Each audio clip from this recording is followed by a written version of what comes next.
आजच्या कार्यक्रमामध्ये ओमकार प्रसाद नय्यर म्हणजेच ओ.पी. नय्यर आणि रविशंकर शर्मा यांचा आपण सांगीतिक जीवन प्रवास पाहणार आहोतच आणि जोडीला त्यांची गाणीही ऐकणार आहोत.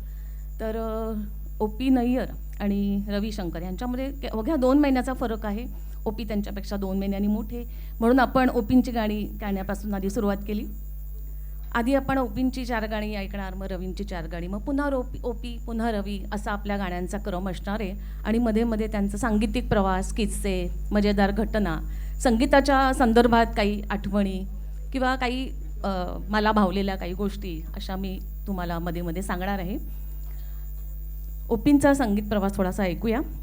संगीतकार ओमकार प्रसाद नय्यर यांचा जन्म 16 जानेवारी 1926 रोजी ब्रिटिश इंडियामधील लाहोर, म्हणजे त्यावेळेला फाळणीपूर्वीचं ब्रिटिश इंडिया होतं, तर लाहोर येथे एका मध्यमवर्गीय पंजाबी कुटुंबामध्ये झाला.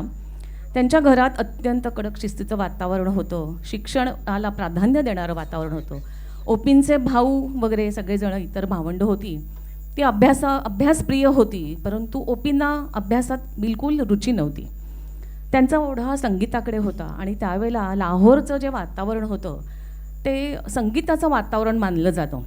उत्तर भारतातलं लाहोर हे शास्त्रीय संगीताचं प्रमुख केंद्र होतं आणि त्याचा ओ.पींवर परिणाम झाला होता आणि का कोण जाणे नकळत त्यांची संगीताची आवड बहरली होती. वयाच्या अगदी 10व्या वर्षी ओ.पींनी दुल्हा भट्टी या चित्रपटामध्ये कोरस गाण्यात ते गायले होते. काही थोडेसे पैसे त्यांना मिळाले होते. त्याच्यानंतर त्यांनी लाहोर आकाशवाणी केंद्रामध्ये बाल कलाकार म्हणून काही काम केलं होतं, ते रुजू झाले होते. तिथे त्यांनी कबीरवाणी पण गायली होती आणि त्यांना गाण्यासाठी विचारणाही होत असे. आणि तेव्हा ओ.पींना वाटत होतं की आपण गायक व्हावं का संगीतकार व्हावं, असं द्वंद्व त्यांच्या मनात सुरू होतं. त्याच्यानंतर ओ.पींनी वयाच्या 17व्या वर्षी एका प्रायव्हेट अल्बमसाठी 2 गाणी संगीतबद्ध केली होती आणि ती दोन्ही गाणी रेकॉर्ड झाली होती. आणि त्यातलं प्रीतम आन मिलो सजना हे C.H. आत्मा यांनी गायलेलं गाणं तुफान लोकप्रिय झालं होतं. त्या रेकॉर्डवर ओ.पींचं नाव कुठेही नव्हतं, C.H. आत्मा यांचं नाव होतं. ओ.पींचं नाव कुठेही नव्हतं, त्याच्यामुळे लोक त्यांना ओळखत नव्हते आणि प्रसिद्धी झाली ती फक्त C.H. आत्मा यांची. त्यासाठी त्यांना रॉयल्टीही मिळत होती, पण ओ.पींना फक्त संगीतकार म्हणून काहीतरी 40 रुपये मिळाले होते. पण काय करणार आहे तसं आहे. आणि या गाण्याची गंमत म्हणजे या गाण्याचे गीतकार होत्या सरोज मोहिनी आणि नंतरच्या काळात मग ओ.पींचं त्यांच्याशी लग्न झालं, त्या त्यांच्या हमसफर बनल्या वगैरे. नंतर ओ.पींचा प्रवास आपण पुढे ऐकणार आहोतच. तोपर्यंत त्याच्या आधी एक ओ.पींचे एक संगीताच्या वेळची एक गंमत सांगते. आशा भोसले आणि किशोर कुमार हे दोघं पिया पिया पिया हे गाणं संगीतबद्ध करत होते. ओ.पींनी संगीत दिलं होतं आणि आशा भोसलेंनी चुकून एक तान घेतली आणि नंतर त्यांच्या लक्षात आलं की अरे आपण ही चुकून घेतली आहे, आणि त्या एकदम थांबल्या. तेव्हा किशोर कुमारनी त्यांच्या तोंडावर हात ठेवला आणि नंतर मग आशा भोसले म्हणाल्या की ते परत रेकॉर्ड करायला लागेल, कारण ओ.पी म्हणजे कडक शिस्तीचे, त्यांना असलं काही खपायचं नाही. तर किशोर कुमार म्हणाले डोंट वरी, मी चित्रपटातला हिरो मीच आहे आणि तेव्हा मी हिरोईनच्या तोंडावर त्यावेळेला हात ठेवीन, मग प्रॉब्लेम सॉल्व्ह होईल आपला. तेव्हा तू काही काळजी करू नको की परत काही गाणं रेकॉर्ड करायला लागणार नाही. हे जेव्हा गाणं आपल्या कार्यक्रमात आहे हे तुम्ही बारकाने ऐकलत की तुमच्या लक्षात येईल. मी आपला एक सहज जातोराचा किस्सा म्हणून सांगितला. त्याच्यात हां येस बरोबर, हे जे कोणी गाणं गाणार आहेत त्यांनी मला वाटतं हे उत्तर दिलेलं आहे असं मला वाटतंय.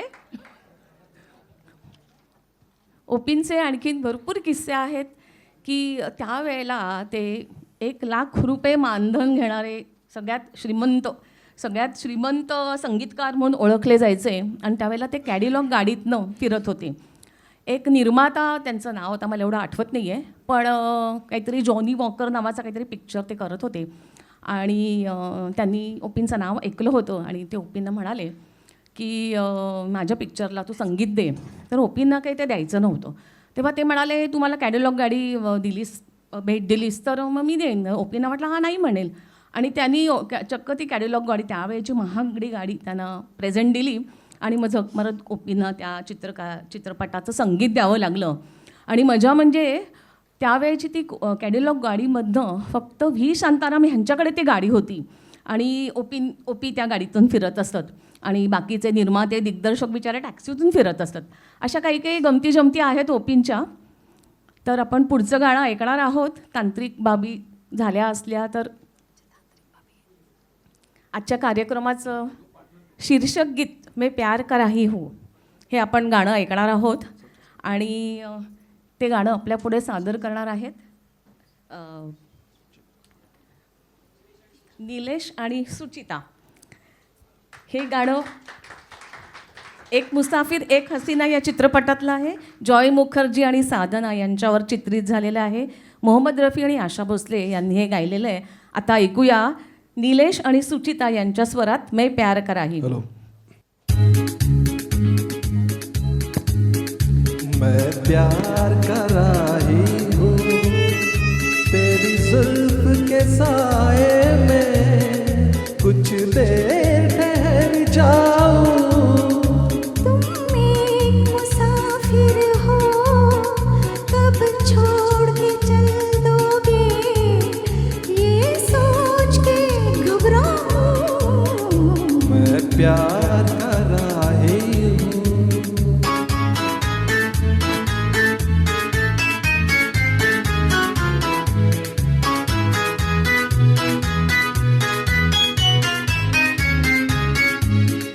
तेरे बिन जी लगे ना अकेले हो सके तो मुझे साथ ले ले.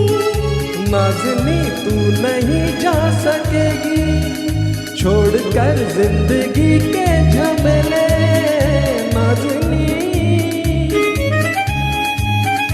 नाज़नी तू नहीं जा सकेगी छोड़कर जिंदगी के झमेले. ना मैं हूँ नाज़नी ना मैं हूँ माजबी आप ही की नजर है दीवानी. मैं प्यार का राही हूँ तेरी जुल्फ के साए में कुछ देर ठहर जाऊं. तुम एक मुसाफिर हो कब छोड़ के चल दोगे ये सोच के घबराऊं. मैं प्यार का राही हूँ.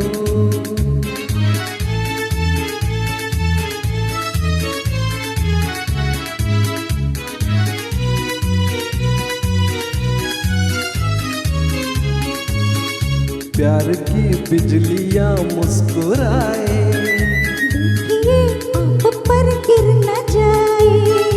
दिल कहे देखता ही रहूं मैं सामने बैठ कर ये अदाएं है ये कहे. दिल कहे देखता ही रहूं मैं सामने बैठ कर ये अदाएं. जब भी छाए घटा याद करना जरा सात रंगों की मैं हूँ कहानी.